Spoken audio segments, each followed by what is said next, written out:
And for the next hour, I'll be reading from the April 15th, 2026 issue of the Wall Street Journal on the Niagara Frontier Radio Reading Service. As always, thank you for joining us today.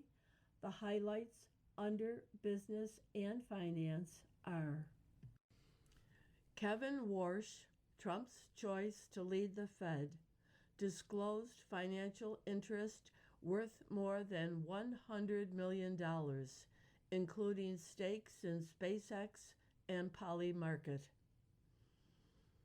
The U.S. stock market continued to show great resilience, with the S&P 500, NASDAQ, and Dow gaining 1.2%, 2%, and 0.7% respectively.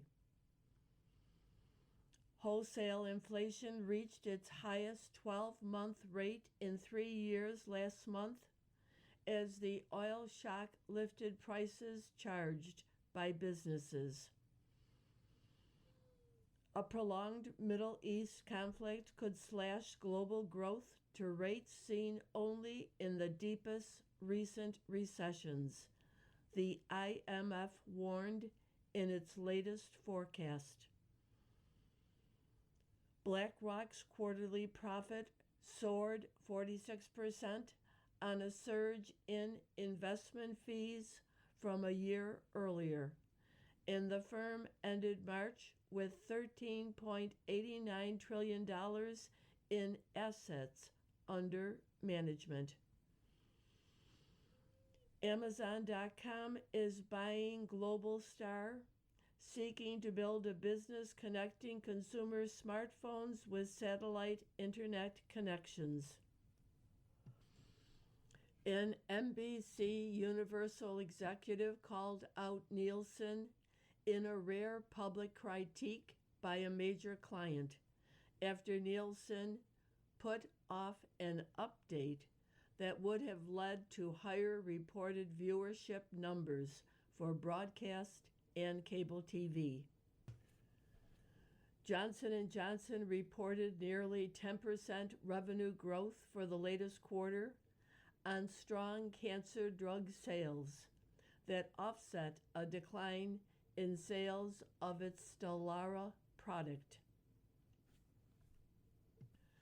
Evergrande founder Kui Kai-yan pleaded guilty to charges of financial misconduct and bribery, bringing the collapse of the property empire nearer to a conclusion.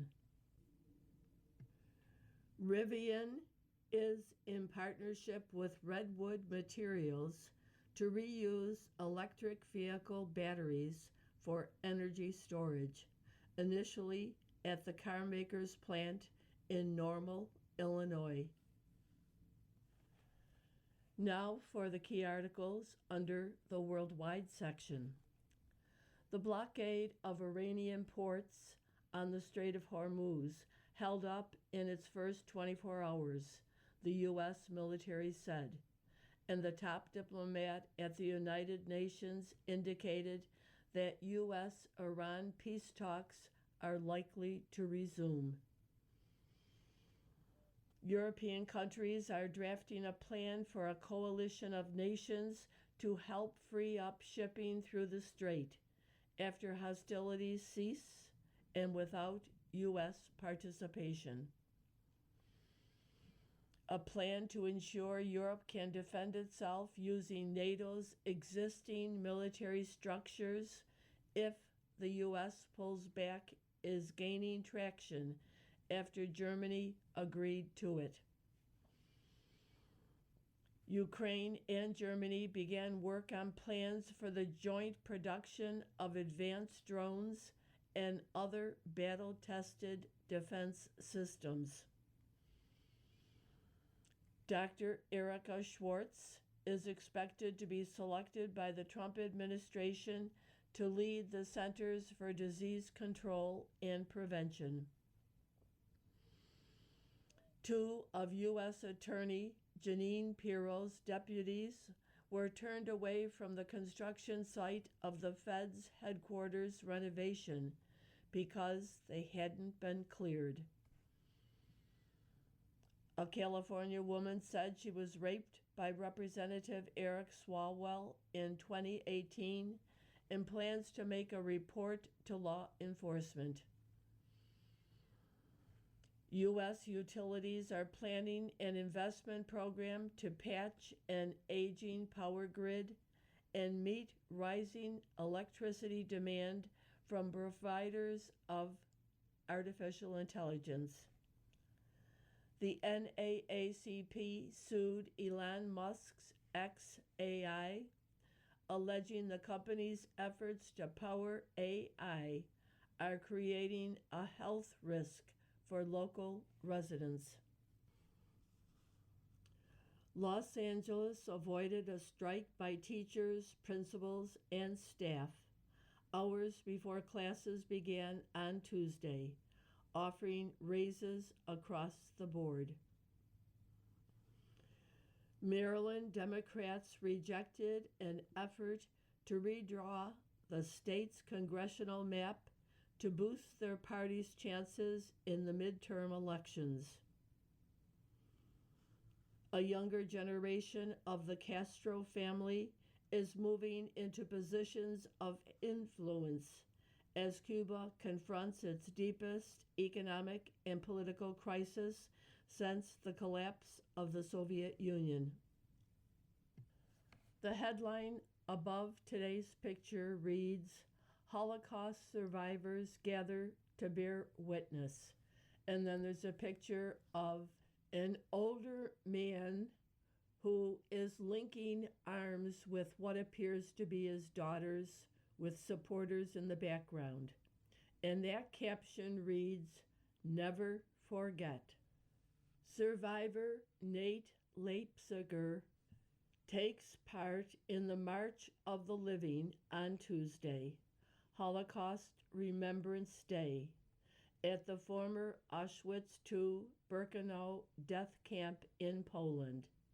Organizers said 50 Holocaust survivors from around the world attended. Articles from the front page follow. Iran ports are quiet as strait blockade holds up. U.S.-Tehran renewed talks, UN chief says. Israel, Lebanon plan direct negotiations. By Jennifer Kalfas, Laura Sigelman, and Summer said.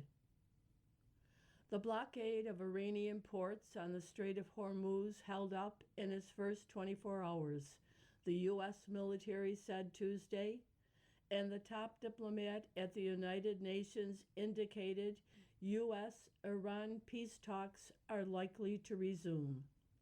On another front in the Middle East, Israel and Lebanon said they have agreed to launch direct negotiations for a comprehensive peace deal following rare face-to-face talks in Washington, D.C. A meeting involving ambassadors from Israel and Lebanon was held Tuesday with the participation of Secretary of State Marco Rubio and the U.S. Ambassador to Lebanon, a joint statement said.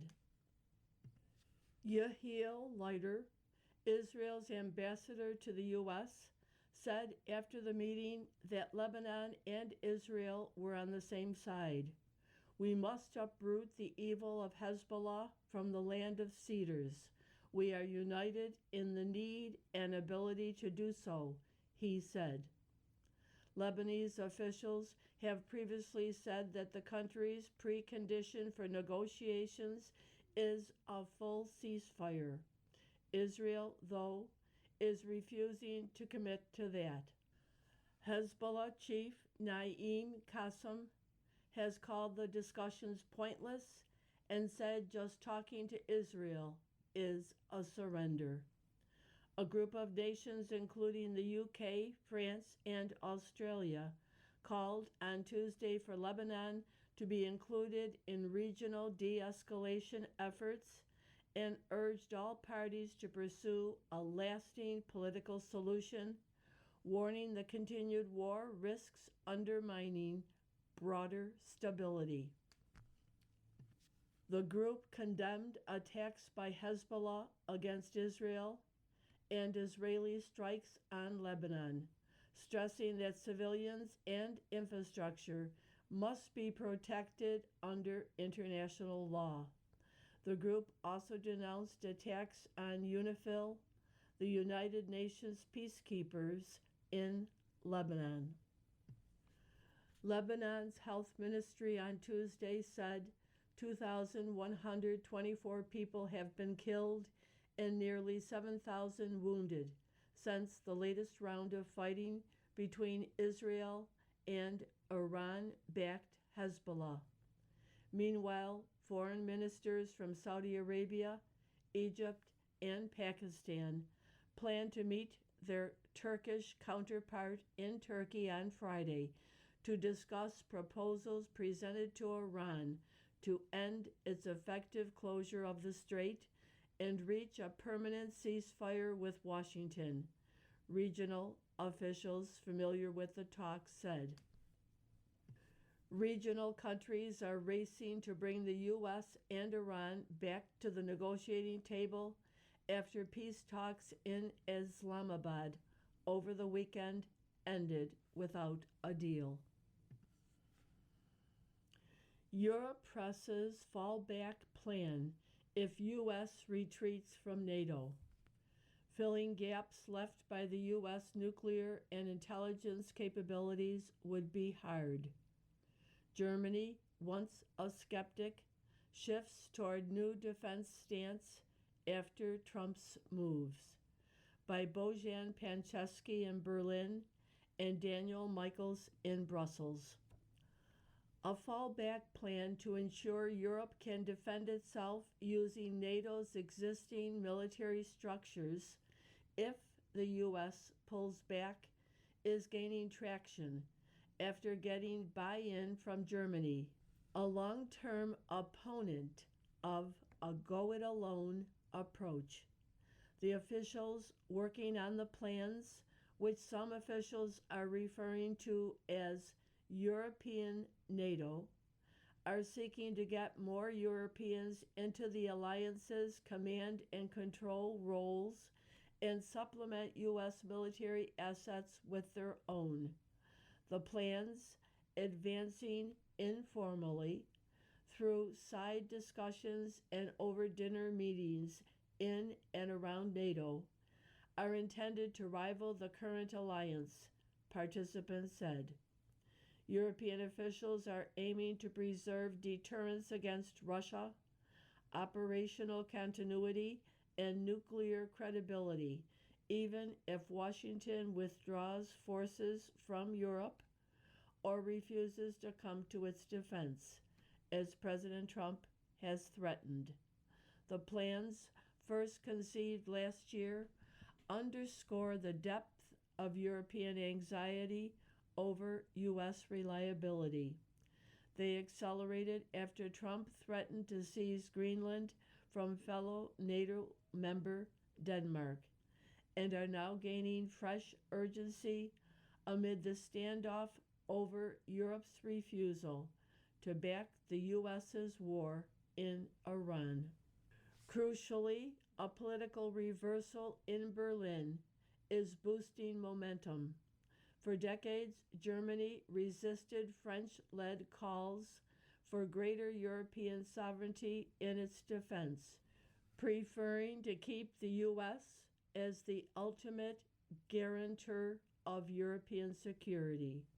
That is now changing under Chancellor Friedrich Merz of Germany because of concerns about the U.S.'s dependability as an ally during the Trump presidency and beyond, according to people familiar with his thinking.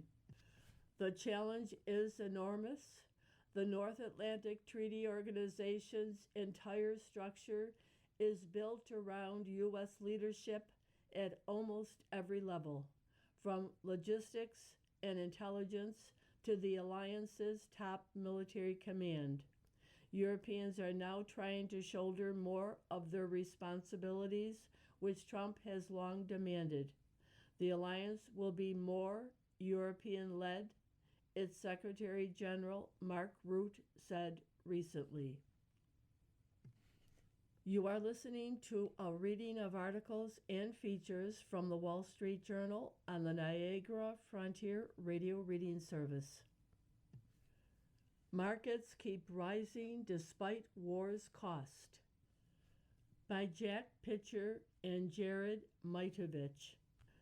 The prospect of a peace deal that reopens the Strait of Hormuz had markets roaring back on Tuesday, powering the tech-heavy NASDAQ to its longest streak of daily gains in more than 4 years and pushing the broader S&P 500 to a near record. The NASDAQ's composites 10-session ascent lifted the index 14%. The S&P 500 has erased its wartime losses and climbed 1.2% on Tuesday to within 0.2% of its January 27th record. Even though the world's most important energy choke point remains closed, Wall Street found reasons for optimism. Oil prices have retreated. Wall Street banks just posted blockbuster earnings, and CEOs are touting the strength of the U.S. economy. That combination has some investors thinking a strong earnings season could drive stocks even higher. These good vibes mark a stark reversal from the malaise that dragged shares lower after fighting began at the end of February. Still, war worries haven't gone away. The Dow Jones Industrial Average's energy-hungry components have the blue chip index lagging behind other major benchmarks on Tuesday, notching a 0.7% gain. But with the nation's largest banks reporting that consumers continue to borrow and spend, many think that the prospect for strong corporate earnings can outweigh the risks of a war-fueled slowdown. Sanders is back as left's kingmaker. Some progressives have won primaries. Will that translate to general elections? By Eliza Collins. Stanford, California. A decade after his first bid for the White House ended in failure, Bernie Sanders is still trying to take over the Democratic Party. The Vermont senator has pulled his colleagues dramatically leftward and is trying to position himself as the party's kingmaker. He speaks at least once a week to Zoran Mandani, an acolyte who pulled off a major upset to become mayor of New York City, where progressive policies will now be tested on a population of roughly 8.5 million people. Representative Alexandria Ocasio-Cortez, Democrat from New York, another protege, is considering a run for the White House or a bid to take Democratic leader Chuck Schumer's Senate seat when he is up for re-election in 2028. On whether she should challenge Schumer, Sanders said, "It's her decision," but added, "I'm a big fan of Alexandria's." Sanders, who is 84, has said he doesn't think he will run for president again. But as Democrats trip over themselves to come up with a cohesive strategy to win back congressional majorities and effectively take on President Trump, Sanders has built a formidable political machine to spread progressive policies and support like-minded candidates, many of whom are young and new to politics. He has assembled an email list with more than 5 million contacts he can tap for fundraising and organizing. In the wake of Trump 2.0, more than 8,500 people have expressed interest in running for office by signing up through his organization. It is one of, if not the largest initiative of its kind, far surpassing efforts by national Democratic organizations. He raised hundreds of millions in small dollar donations for his own presidential campaigns. Other progressives, such as Ocasio-Cortez, are also raking in cash.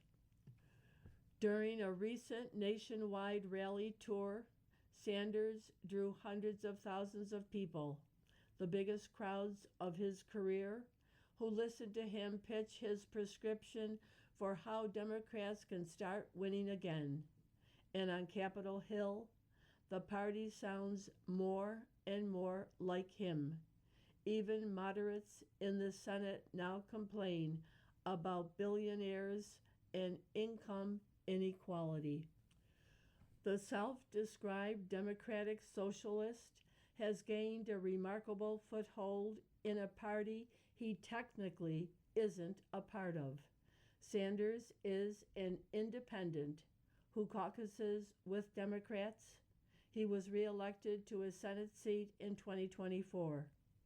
But the question remains, can Sanders' version of the party actually beat Republicans? Fed Chair nominees' holdings surpass $100 million by Nick Timiraos and Matt Grossman. Kevin Warsh, President Trump's choice to lead the Federal Reserve, disclosed a sprawling set of financial interest worth more than $100 million, including stakes in Elon Musk's SpaceX and prediction market firm Polymarket. The extensive holdings underscore Warsh's ties to Wall Street and Silicon Valley through investments and advisory relationships. The filing, released by the Office of Government Ethics on Tuesday, also reflects new urgency to move his confirmation forward. Later Tuesday, the Senate Banking Committee said it would hold Warsh's confirmation hearing next week on April 21st. Warsh still faces an obstacle to confirmation because some Senate Republicans said they wouldn't vote for any nominee until the Justice Department ends its probe of the current chair, Jerome Powell. The Senate panel's chairman, Senator Tim Scott, Republican from South Carolina, said Tuesday in an interview with Fox Business that he expects that investigation will end within weeks, removing a blockade that has threatened to delay Warsh's confirmation beyond the end of Powell's term on May 15th. Leaving the front page, Europe drafts own post-war plan for Hormuz. UK-French proposal aims to give shippers confidence to use strait after war ends. By Max Colchester, Noemi Bisserby, and Bertrand Benoit. London. European countries are putting together a plan for a broad coalition of nations to help free up shipping through the Strait of Hormuz, including sending mine-clearing and other military vessels. But the plan would only come after the war and might exclude one country in particular, the U.S. French President Emmanuel Macron on Tuesday said the plan is for an international defensive mission that doesn't include the belligerent parties, meaning the U.S., Israel, and Iran. European diplomats familiar with the proposal say European ships wouldn't be under U.S. command. The goal of the European plan is to give shipping companies confidence to use the strait after the fighting has ended, which officials say could be some time away. The European plan is likely to include Germany, which had until now been publicly reluctant to even contemplate any military involvement, said a senior German official. Germany, which has faced high political and legal hurdles to take part in overseas military ventures since World War II, could spell out its commitment as early as Thursday, the officials said. Berlin's involvement means the mission could be more substantial than previously expected. Germany has more fiscal firepower than the UK and France, and some key military assets needed for this specific mission. On Friday, Macron and UK Prime Minister Keir Starmer will host an outline meeting of several dozen countries to discuss how best to police Hormuz after hostilities end. Starmer will attend the Paris event in person, while most other countries will join via video conference. The U.S. won't attend, said French and British officials. China and India were invited, but it is unclear if they will participate, a French official said. The mission we are referring to could only be deployed once calm has been restored and hostilities have ceased, French Foreign Minister Jean-Noël Barrot said Tuesday, adding that the international coalition would coordinate with countries bordering the strait, including Iran and Oman. That suggests no mission would go ahead without Iranian approval. Some differences must still be worked out among the Europeans. French diplomats think that any U.S. involvement in the operation would make it less palatable to Tehran, while British officials worry that not including the Americans will anger President Trump and limit the operation's scope, said people familiar with the talks. Trump has criticized the Europeans for not helping more, saying he is reconsidering U.S. membership in the North Atlantic Treaty Organization. Trump told NATO Secretary General Mark Rutte during a visit last week that he was expecting Europe to step up. It remains to be seen if Europe's desire to help only after the conflict is over will assuage the president. The plan has three broad aims.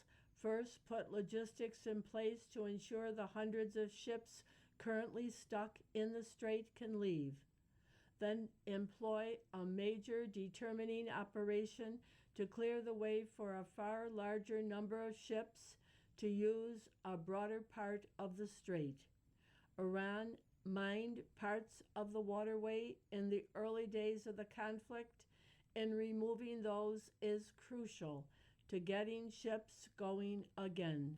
Demining is one area of military power where Europe has many more assets than the U.S., which largely has decommissioned its mine-sweeping fleet, whereas European powers have upward of 150 vessels, analysts said.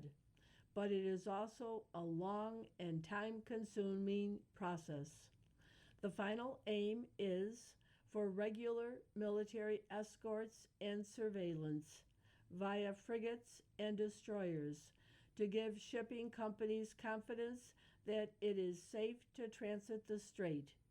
It isn't clear at this stage how big a naval presence would be required to do this.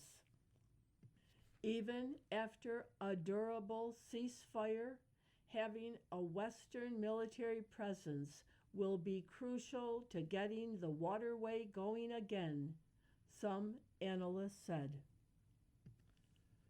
You are listening to a reading of articles and features from the Wall Street Journal on the Niagara Frontier Radio Reading Service.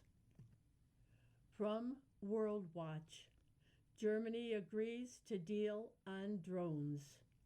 Ukraine and Germany are starting work on plans for the joint production of advanced drones and other battle-tested defense systems, President Volodymyr Zelensky said on Tuesday, as Kyiv looks to scale up its more than 4-year fight against Russia's invasion. We have proposed to Germany a bilateral drone deal covering various types of drones, missiles, software, and modern defense systems. Our teams are starting concrete work, Zelensky said at a joint news conference with Chancellor Friedrich Merz during a visit to Berlin. Merz said Germany's commitment to support Kyiv is a very clear signal to Russia. We will not waver in our efforts to defend Ukraine. Russia has occupied about 20% of Ukraine so far. That includes the Crimean Peninsula, which Russia seized in 2014. From the editorial page, The Growing State Tax and Jobs Divide. On April 15th, see how job growth has changed in high and low tax states. April 15th is the deadline for filing taxes in most states, in addition to federal returns. If you live in Portland or New York City, you might be thinking long and hard about moving to a lower tax climb. The dirty little secret of progressive states is they tax their rich and middle classes more. They also wallop small businesses, which typically pay tax at their state's individual rate. The more businesses pay in tax, the less they can invest and hire. 8 states, Alaska, Florida, Nevada, New Hampshire, South Dakota, Tennessee, Texas, and Wyoming have no income tax.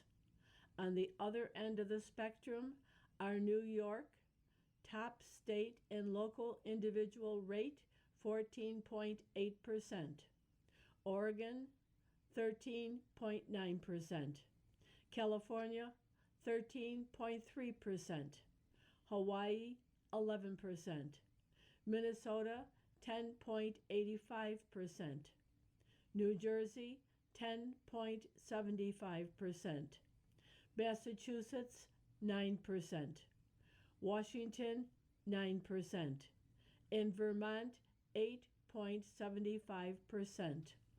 All have top state and local tax rates that are double those of most states. Maine and Rhode Island are poised to join them since their Democratic governors recently endorsed surcharges on millionaires that would raise their top tax rates to 9.15% and 8.99% respectively. The problem that Democratic-run states are running into is there aren't enough rich to fund their promises to public union and inexorable spending appetites. Democrats then invariably dig into the pockets of the middle class and small businesses. Minnesota's 9.85% rate hits at $203,150, and Vermont's 8.75% at $249,700. New York City residents pay a 9.9% marginal rate on income over $80,650. and 10.7% above $215,400. Individuals who make more than $225,000 in Hawaii pay a 9% marginal rate. California's 9.3% tax bracket starts at $72,724, which is less than the median income in the state for a single earner, $76,190. A worker earning $90,000 could save $4,264 in income tax a year by moving to Nevada or Texas, or $2,408 by relocating to Arizona, flat 2.5% tax. Voters in Portland's Multnomah County in 2020 approved surtaxes on top of the state's top 9.9% rate, which hits at $125,000 for individuals, to fund homeless housing and universal preschool. Portlandians pay a top rate of 12.4% on income over $125,000 and 13.9% over $250,000. Since 2020, homelessness has increased while employment has declined. During the pandemic, many professionals in high-tax states relocated to places with lower taxes and cost of living and less crime and public disorder. At the same time, extended lockdowns by Democratic-run states forced small businesses to shut down. After the pandemic ended, high taxes suppressed new business formation and job growth. Private job growth outside of social assistance and health care, which rely heavily on government funds, has been paltry in these states since January 2020. Hawaii, negative 3.8%. Oregon, negative 3%. Vermont, negative 1.7%. Massachusetts, negative 1.4%. New York, negative 1.3%. California, negative 1.2%. And Minnesota, negative 1%. On the other hand, population growth from migration and business relocations has fueled stronger job growth in lower tax states. Texas, 10%. Florida, 8.5%. North Carolina, 7.9%. Arizona, 7.3%. Tennessee, 5.7%. Alabama, 4.3%. And New Hampshire, 1.6%. New Hampshire isn't adding more jobs than Vermont and Massachusetts because it has more sunshine. Individual tax rates have also fueled corporate migration. Since 2021, Chevron, Tesla, Schwab, Oracle, and SpaceX have vamoosed to Texas from California. For every Fortune 500 company that moves from a high to low tax state, there are many more small and mid-sized businesses that do the same. Democrats want to pretend that taxes don't matter, but these numbers don't lie. From the opinion pages, with Mythos, AI pays for itself. Anthropic's new product isn't a cyber threat, but a solution to cyber threats, by Holman W. Jenkins, Jr. Hooray for the tort system. Words you might not expect to read if you don't remember that a properly functioning legal system helps capitalism proceed without force or fraud. Hooray for Western capitalist incentives in general. Hooray for Claude Mythos. Out of the goodness of its heart, and out of a desire not to be bankrupt by lawsuits, to see its executives jailed, or to miss out on billions in future sales, the private operator Anthropic didn't release Mythos to the public. Instead, the leading AI company reported to government and responsible private actors that its new artificial intelligence model showed an uncanny knack for discovering thousands of unsuspected security flaws in widely used software products. A New York Times report describes the moment as heralding cyber threats posed by artificial intelligence. Wrong. Mythos didn't create the vulnerabilities, it found them. Identifying these risks is a net gain to the world, not a disaster, not a reason to pull the emergency brake on AI. Mythos has already paid for itself as far as society is concerned. What if Anthropic were a Chinese company reporting its discovery to the Communist Party? Think other hostile governments and criminal gangs aren't also hunting for the same vulnerabilities? Anthropic and its chief executive, Dario Amodei, in some accounts are selfless heroes, acting against the incentives that normally operate in business. Say again? How could it have been in Anthropic's interest to release Mythos knowing it might prompt a global cybercrime spree? Instead, Anthropic made a giant worldwide commercial for its own business. The same capitalist incentives have been working to keep the U.S. ahead of China in AI. The correct response to Mythos, then?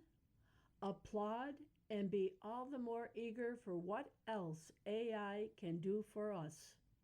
When governments and their advisors are, as matter of course, using AI to improve their decision-making, expect fewer burp-blind, tunnel-visioned, strategic decisions based on wishful thinking. Politicians will find it harder to paper over the contradictions in their promises. The press will be less resistant to learning something new that invalidates its previous reporting or exposes its earlier misrepresentations.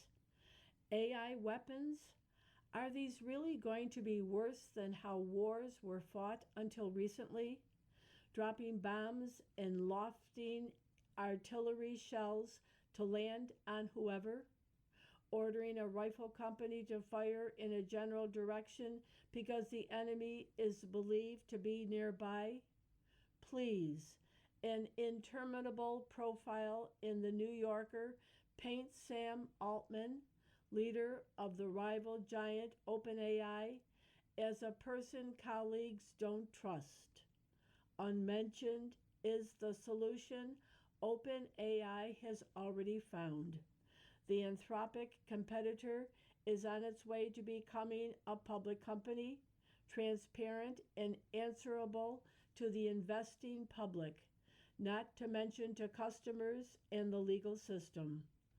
All experience shows this to be a better way of organizing a productive enterprise than believing that calling it a nonprofit somehow guarantees it will be run by people who know and act in the interest of all humanity.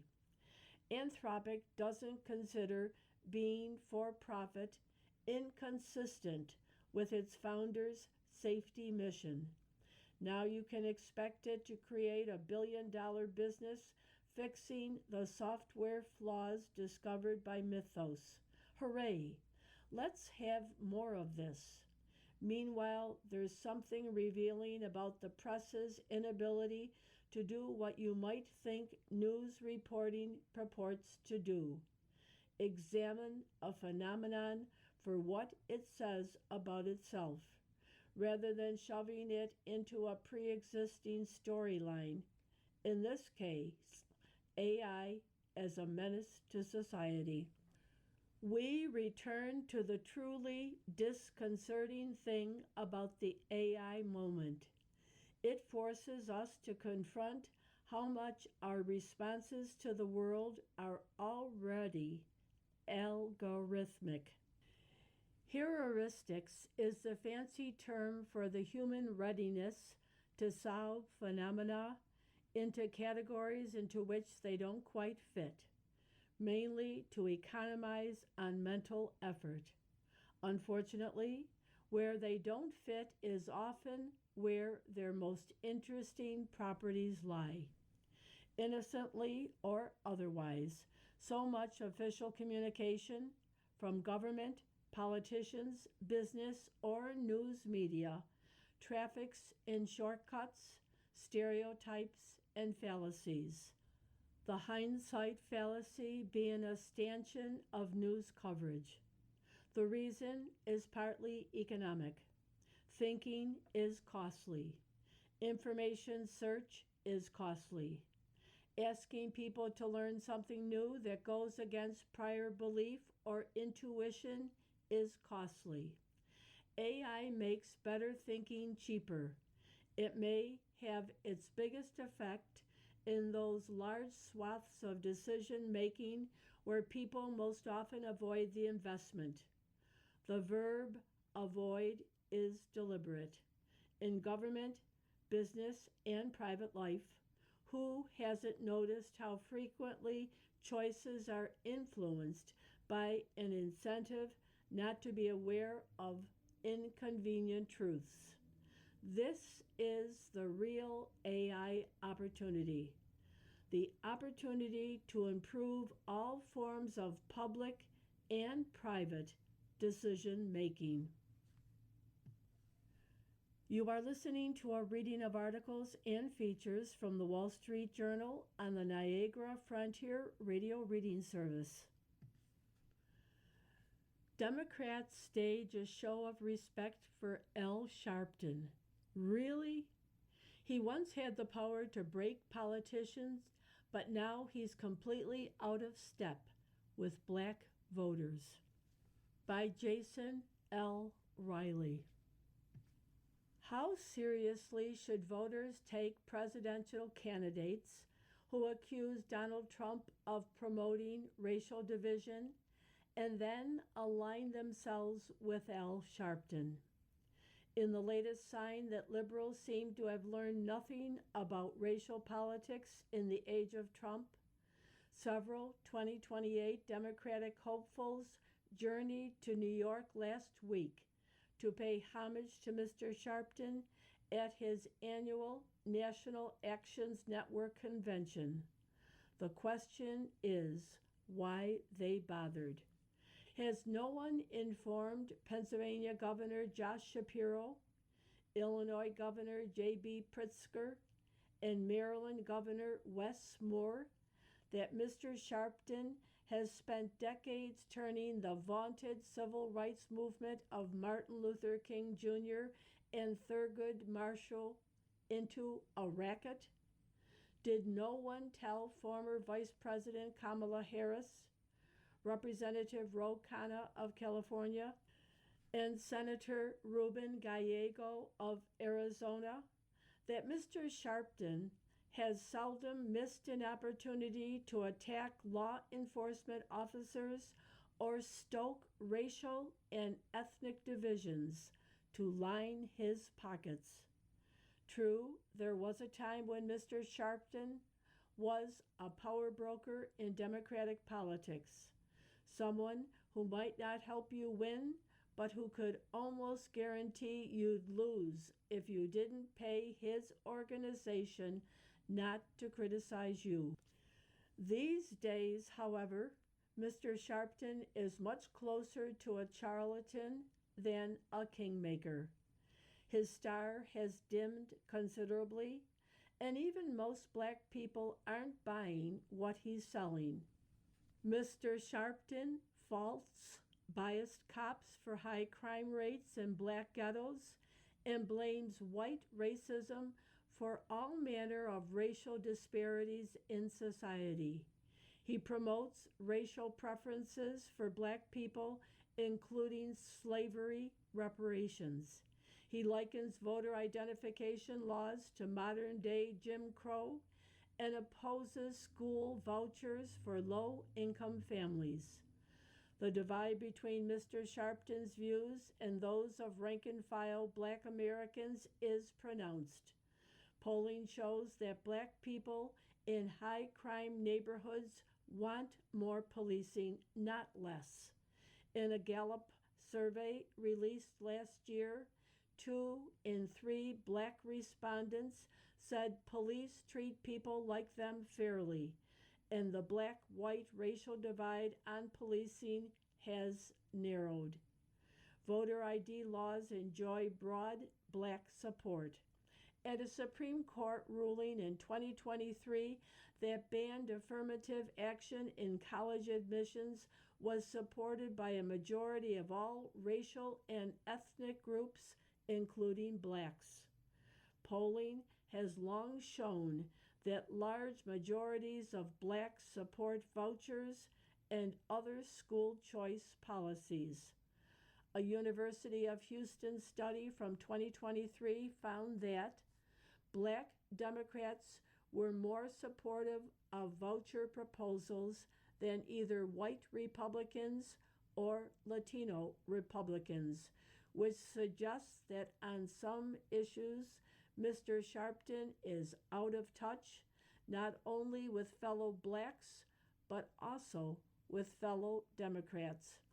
Democratic candidates who are seeking validation from civil rights activists to win over black voters are almost certainly wasting their time.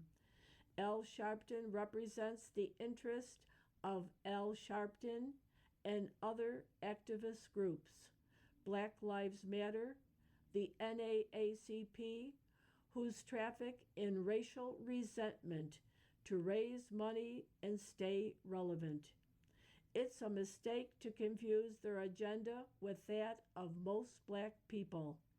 And the news media are helping neither black people nor their own credibility when they continue to present the extremist views of racial activists to fund the police as commonplace among ordinary black people. Democrats likewise miss the mark by assuming black voters are laser focused on victimization to the exclusion of other issues: the cost of living, good schools, safe neighborhoods that animate their fellow Americans, which is the real lesson of the Trump era. If blacks and other minority voters had reservations about Mr. Trump's racial views, their concerns were less important to them than his ability to promote economic growth, lift blue-collar wages, and reduce unemployment rates to historic lows, all of which happened in his first term before the pandemic. Mr. Trump's reelection in 2024, when his black and Hispanic support continued to rise, even though he faced a black opponent in Miss Harris, is further proof that more American voters, including blacks, are looking past race when they enter the voting booth. The erosion of the working class support among black, white, and Latino voters alike has unnerved every ideological wing of the Democratic Party, the New York Times reported last year. In his 3 presidential campaigns, Mr. Trump made serious inroads in heavily black counties across the Deep South and beyond. Photo ops with Mr. Sharpton are unlikely to reverse this trend. It's been clear for some time that the best way to address social inequality is economic growth. Black white gaps in earnings shrank in the 1960s and the 1980s when the economy was expanding, just as they were doing before COVID 19. What racial and ethnic minorities need most are tight labor markets, but racial activists spend most of their time searching for white scapegoats. Democratic voters deserved candidates who have figured this out. As a reminder, Jason L. Riley is a graduate of the University of Buffalo, is a minority, and is featured this summer at the Chautauqua Lecture Series on July 8th at 10:45 in the morning. He is the author of 6 books. The latest, The Affirmative Action Myth, Why Blacks Don't Need Racial Preference to Succeed, which was published in 2025. Letter to the editor, the topic, Root for the President to Win. Kimberly Strassel's column, Trump's Perilous Straits, Potomac Watch, April 10th, is, as usual, excellent and well substantiated. As Americans, we should want whomever is president, whether or not they received our vote, to be successful. It is unfortunate that Democrats oppose everything President Trump does in the hope he will not be successful, knowing that the president's missteps will result in future votes for their party. What Democrats desire in the Iran conflict is turning epic fury into epic failure, even if it is at the expense of the country. From David Powell, Oro Valley, Arizona. The Pepper and Salt cartoon today shows a woman trying to pay her bill at the grocery store, and the cashier says, "Try tapping the card again. If that doesn't work, swipe it. Then insert the chip or pay with cash." You've been listening to a reading of articles and features from the April 15th, 2025 issue of the Wall Street Journal. We read from the Wall Street Journal every Monday through Thursday at 11 p.m. Your reader has been Corrine. Thank you for listening and have a wonderful day or evening.